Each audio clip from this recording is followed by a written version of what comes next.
All right, we just wanted to make sure that we got this recorded. So again, good afternoon. Welcome to today's webinar. This webinar is brought to you by AFMC, and we'll be discussing the Individuals with Disabilities Education Act for Children in Arkansas and CHMS providers. But before we get started, I would like to go over a few logistics. So to eliminate background noise, all phone lines are muted during today's event. Questions can be submitted through the online Q&A section located to the right of your screen, and we will answer questions at the end of the presentation. Today's event will be recorded. I will now turn the presentation over to Margaret Ford with the Arkansas Department of Human Services in the DHS Early Childhood Administrator under the Division of Provider Services and Quality Assurance. So Margaret? Thank you. We're going to be talking about IDEA, the Individuals with Disabilities Education Act, and the opt-in, opt-out provisions that we have put into place in Arkansas. This is going to be just a basic overview, real quick, about opt-in and opt-out and what that means, and then very basic information about IDEA. If any of y'all have ever had any dealings with IDEA, there's nothing basic about it. But we're going to make it as simple as we can today for y'all.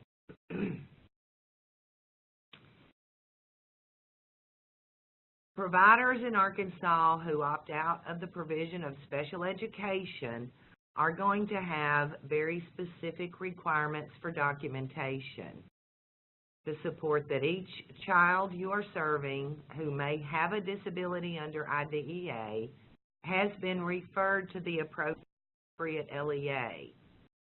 I know that over the last few years, most of the CHMS providers have made those referrals to the education co-op or school district when children have come into services.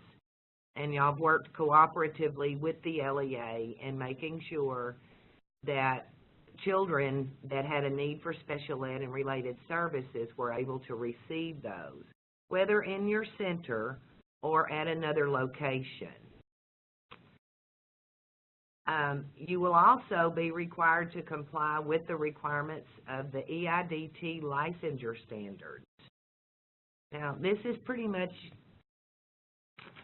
a gray area right now because we don't have all of the details about what the EIDT Medicaid manual and the EIDT licensure standards will have.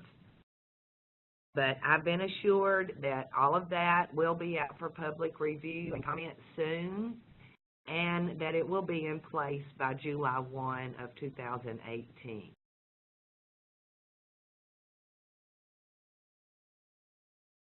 Any provider that chooses to opt in is responsible for complying with all components of IDEA. The requirements that are established by the Arkansas Department of Education Special Education Unit, the Division of Provider Services and Quality Assurance for the provision of special ed and related services. You will also have to comply with the EIDT licensure standards. Okay, let's talk about IDEA. The purpose of IDEA is to ensure that all children with disabilities in Arkansas have available a free, appropriate public education that emphasizes special education and related services that are designed to meet their unique needs and to prepare them for further education, employment, and independent living. It is to ensure that the rights of children with disabilities and their parents are protected. It is to assist public agencies, the local school districts, co-ops, education service agencies, to provide for the education of children with disabilities in Arkansas. and to assess and ensure the effectiveness of efforts to educate children with disabilities in Arkansas. In Arkansas, providing special ed and related services for children is essential, and it's not simple, it's not taken lightly.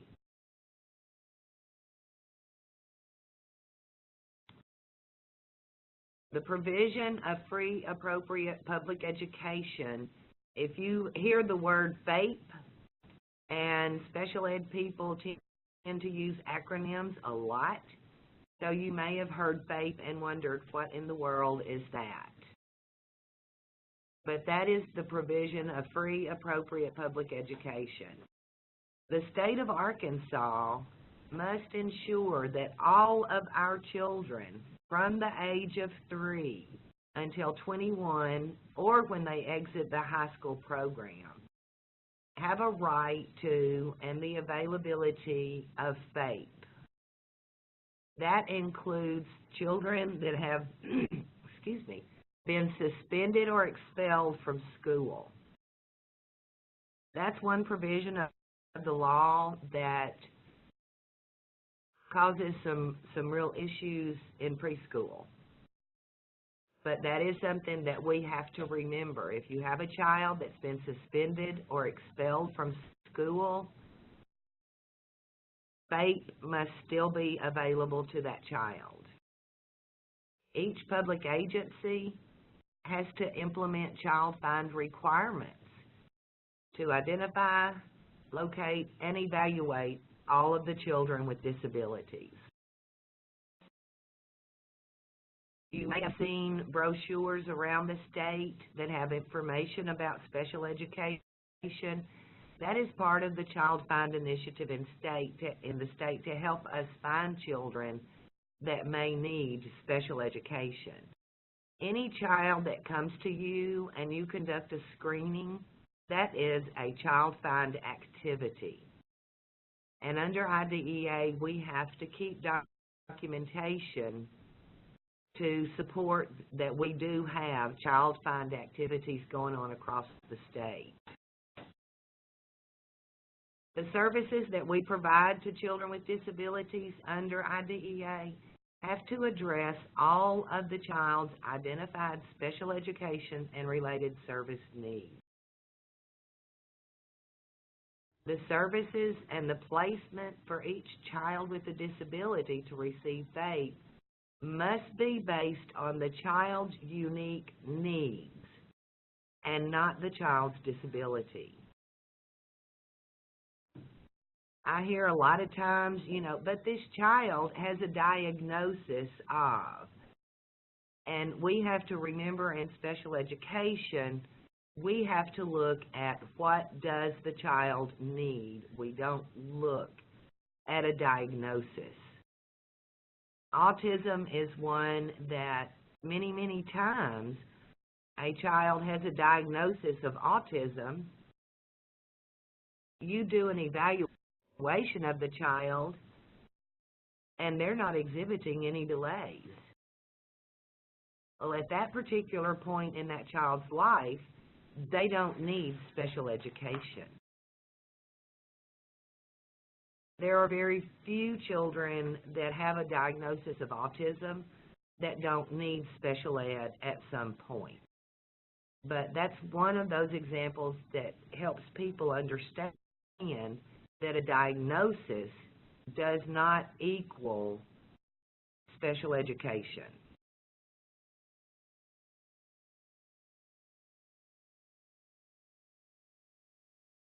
We provide FAPE in the state. They are provided at public expense. We absolutely cannot ask parents to pay for any special education service.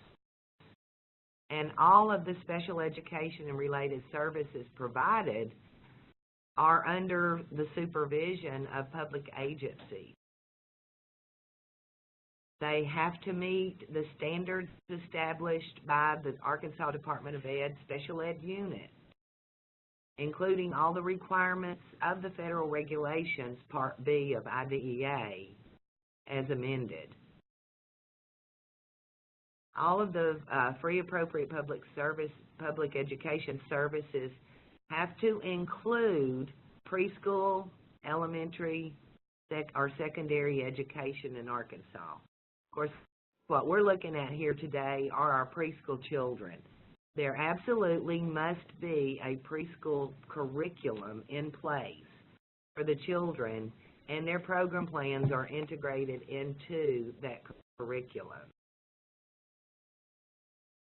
All of the services provided have to be in conformity with an IEP, Individualized Education Program, that meets the requirements of the regulations. There are 19 individual components of an IEP. I think that number's right. When you look at the IEP, it's like, oh, okay, we've got 7 pages before we write goals and objectives. Parents have very specific rights under IDEA. Everything you do with a child that you're considering for special education, the parents will receive notice, written notice, in an understandable language. We have very specific forms that are required by the Department of Ed that we use in communicating with our family. It must be in their native language. Parents must provide their consent for each step of the process. They have a right to independent evaluation, a right to confidentiality, access to any information that is maintained on their child, procedural safeguards and due process, complaint procedures, mediation, and hearings. This is not a complete list of the parents' rights under IDEA. That document is 37 pages long. But these are the ones that are most common with our preschool children, and the ones that we need to make sure that we are absolutely making sure that the parents know and understand. Okay, 6B funding. 6B funding is available for providers that choose to provide special ed and related services in compliance with IDEA and the EIDT manual. The 6B funding level is determined based on a December 1 child count for providers who are approved providers of special ed. 6B funding can be available for providers who have not yet been approved to provide special ed and related services. But once they have been approved, they can receive a set amount for the first year, because in the first year, you won't have a child count to start with. That will come in December of the following year.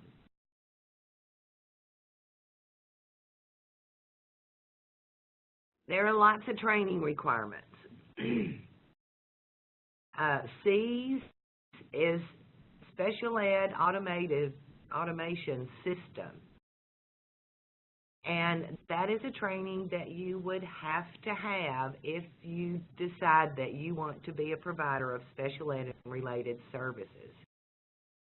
The method and the length of that training would have to be determined when we know how many people want the training and where these people might be located, because we have people all over the state.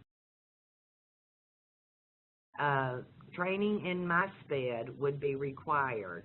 MySPED is a data system that is maintained by the Department of Education that reports to the federal level with all of our data. And there's 3 different trainings that you have to take. The first training that would be necessary is face-to-face training that's downtown Little Rock. It's not available through a web or anything like that. You have to actually come sit in the room with Tammy Garrison, and it goes through every step of the process for entering children into MySped for federal reporting. That training is 3 to 4 hours. The other training, you have a training that gives you information about what you have to do, information that has to be in, timelines for the December 1 child count.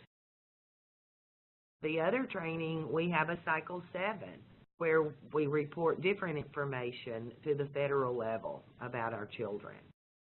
Both of those are critical reporting times, and the training on how to enter that data is very important. The really fun one is due process training, which is face-to-face, 2 full days. If any of y'all have talked to any of your DDTCS friends, they may tell you every year, yes, we have to go to this 2-day training. But when you finish the training, you know every step of the process required for serving children.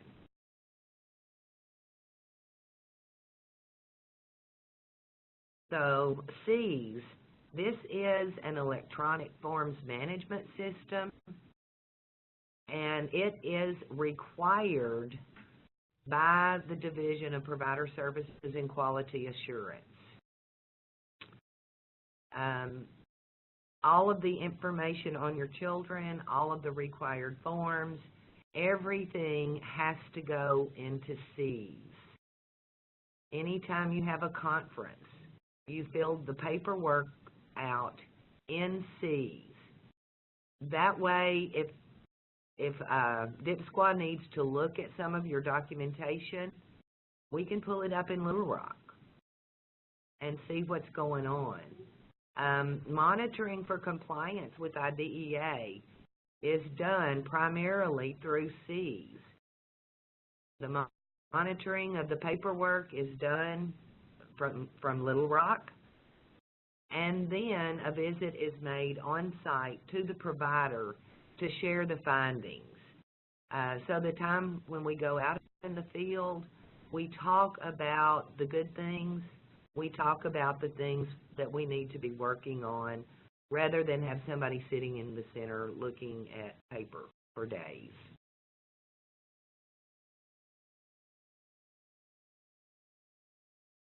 Okay, again, MySped is the data reporting system for the Department of Education.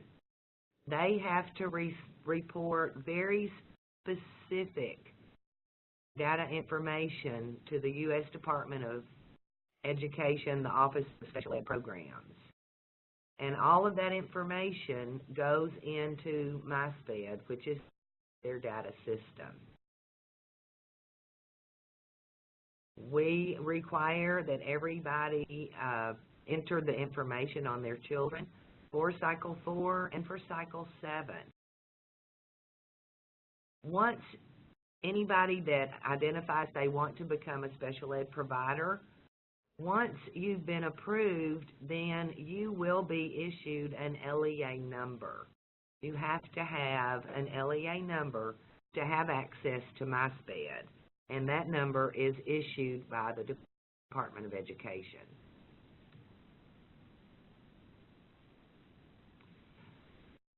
Due process is the process that includes implementing all of the required components of the regulations and the implementation of procedures established by IDEA and the state of Arkansas, whether it be through the Department of Education or through DHS, to ensure that all children with disabilities have access to special ed and related services. Every step of this process has timelines attached to it that must be met.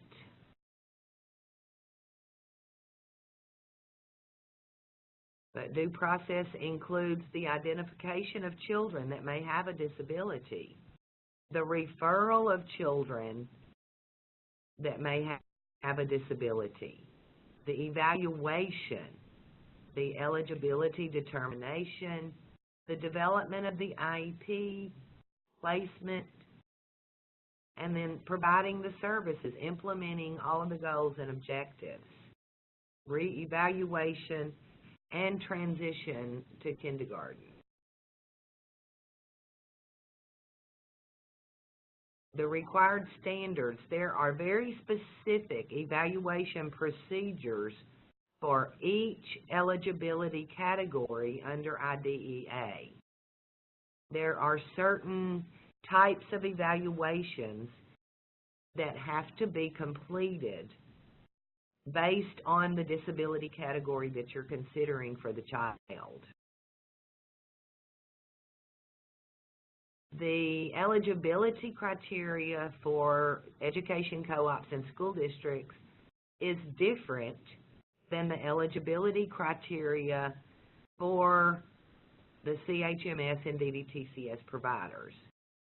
We don't have all the details on what that eligibility is just yet, but we will by July the 1st. All personnel must meet certain qualifications. If you choose to be a provider of special education, you must have an appropriately licensed teacher.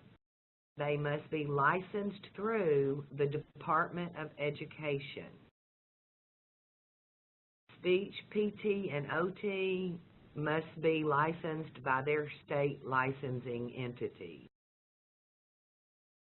That is something that's not new, but the requirement of an appropriately licensed teacher through the Department of Education is something that would be new for most of y'all.